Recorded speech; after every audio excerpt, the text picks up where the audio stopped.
Welcome back to the Fourth Way Podcast. Today's episode is a special one as we commemorate Veterans Day. Now, if you've been around for a while, you know that this is a podcast on nonviolence. But I like to use the days we dedicate to remembering violence in order to highlight nonviolence. Think of it as a literary foil of sorts. And I think that doing this does two important or beneficial things. First of all, I think it highlights how many of our national celebrations are centered around violence. We've got Memorial Day, Veterans Day, July 4th, right? Like major celebrations. President's Day and Columbus Day are national holidays, but they're not really celebrated much at all. Thanksgiving might be the only national holiday of significance I can think of which isn't centered around violence, although I guess the turkey might disagree. So highlighting our history, the history that we like to tell, highlighting that is largely centered around violence, I think is important. But second, even though we commemorate those who have fought and those who have died on Memorial Day, and we commemorate Veterans Day, those who fought, Memorial Day, those who've died, we often do it in a way that really fails to fully honor their cost of sacrifice. We've talked a lot about moral injury in this podcast, and it's something that few people ever bring up in any meaningful way. Warriors are often damaged in ways that our society doesn't want to acknowledge because such damage chips away at the moral credibility of the use of violence as a tool for peace and goodness. It exposes violence for what it really is. So while I think the pro-violent position minimizes the position of nonviolence and maximizes the position of violence in history, they also tend to give lip service to honoring warriors while failing to truly recognize their sacrifices. As this podcast advocates the respect and love for all persons, I want to use these holidays as a time to elevate the cost of those who feel the need to take on violence, which not only harms the body, but the mind and soul as well. Today's episode, then, will be about Veterans Day. The topic is really simple. I'm just going to read a short letter from Smedley Butler, a letter written to mothers. But before I do, I want to provide you a little bit of background. Smedley Butler served for an extended period of time in the Marines, and he rose to a high-ranking position, and he's a decorated war hero. After he got out of the military, I think like late 1920s, maybe 1930s, something around there, he wrote a book that's famous in the nonviolent community. And the book is titled War is a Racket, and I'll make sure to put a link to that in the show notes. But the book is a great look from an insider who points out that wars are largely done for economic reasons, regardless of the altruistic facade put upon it. Butler lays out his case in his short book. Now, it's interesting because the other night, my wife and I were watching a movie on J.R.R. Tolkien, which I think it was actually titled Tolkien.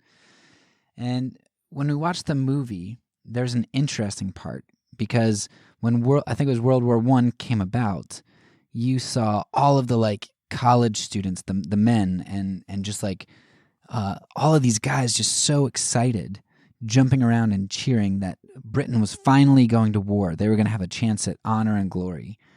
And Catalina, when she saw that, she was flabbergasted. She was like, is that really how people react? She just couldn't compute that people would feel that way about war. And while I know that this excited fervor existed in the past, it did make me think back to my generation's noble cause after 9/11.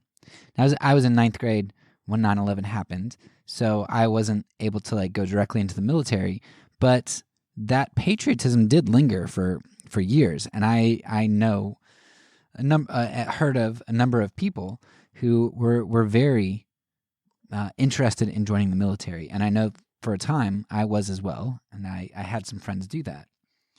And I remember so many guys in high school talking about joining the military and wanting to get revenge. We grew up loving guns and loving war movies, and the idea of combat was exciting. And now we had a righteous cause to go and do good in the world. There are even anthems that came out after 9/11, and one that I will never forget or be able to get out of my head is it's entitled "Courtesy of the Red, White, and Blue." And I think it's an important one, so important that I actually want to read it here. So I'll give you an extended quote from the song, and I'll link to it in the show notes. Just to be forewarned, it does have some vulgar language in it, so if you don't want to hear that, you can skip ahead like a minute. Now this nation that I love has fallen under attack. A mighty sucker punch came flying in from somewhere in the back, and as soon as we could see clearly, through our big black eye, man, we lit up your world like the 4th of July. Hey, Uncle Sam put your name at the top of his list, and the Statue of Liberty started shaking her fist, and the eagle will fly, and it's gonna be hell when you hear Mother Freedom start ringing her bell. And it'll feel like the whole wide world is raining down on you. Oh, brought to you courtesy of the red, white, and blue. And justice will be served, and the battle will rage. This big dog will fight when you rattle his cage, and you'll be sorry that you messed with the U.S. of A., 'cause we'll put a boot up your ass. It's the American way. Hey, Uncle Sam put your name at the top of his list, and the Statue of Liberty started shaking her fist. And the eagle will fly, and it's gonna be hell when you hear Mother Freedom start ringing her bell, and it'll feel like the whole wide world is raining down on you. Oh, brought to you courtesy of the red, white, and blue. So yeah, I'd say there was an excited frenzy that often accompanied war, including war in my lifetime. And that excited fervor was used to invade a country that didn't have weapons of mass destruction, and we ended up having that war lead to over 100,000 civilian deaths, not to mention the combat deaths on both sides.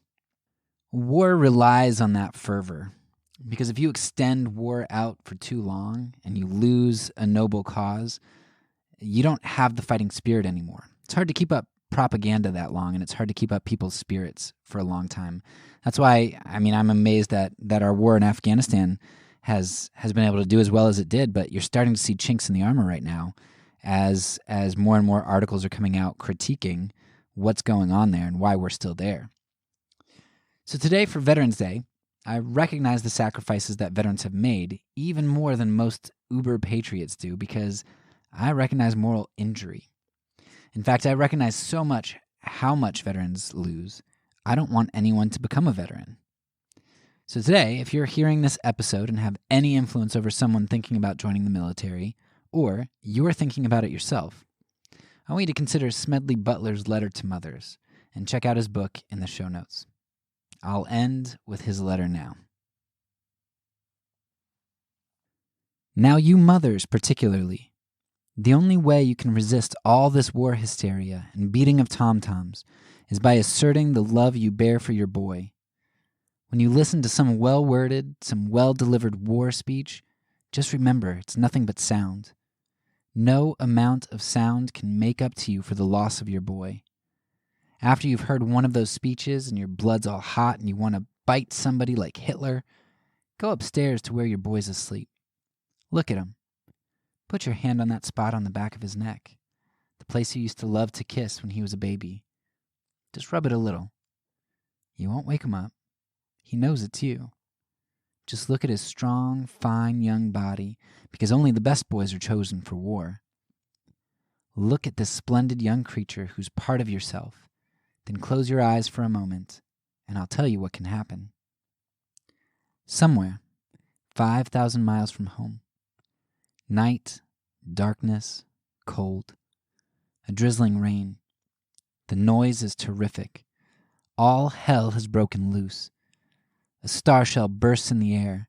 Its unearthly flare lights up the muddy field. There's a light of tangled, rusty barbed wires out there, and a boy hanging over them, his stomach ripped out, and he's feebly calling for help and water. His lips are white and drawn. He's in agony. There's your boy. The same boy who's lying in bed tonight. The same boy who trusts you. Are you going to run out on him? Are you going to let someone beat a drum or blow a bugle and make him chase after it? Thank God this is a democracy, and by your voice and your vote, you can save your boy.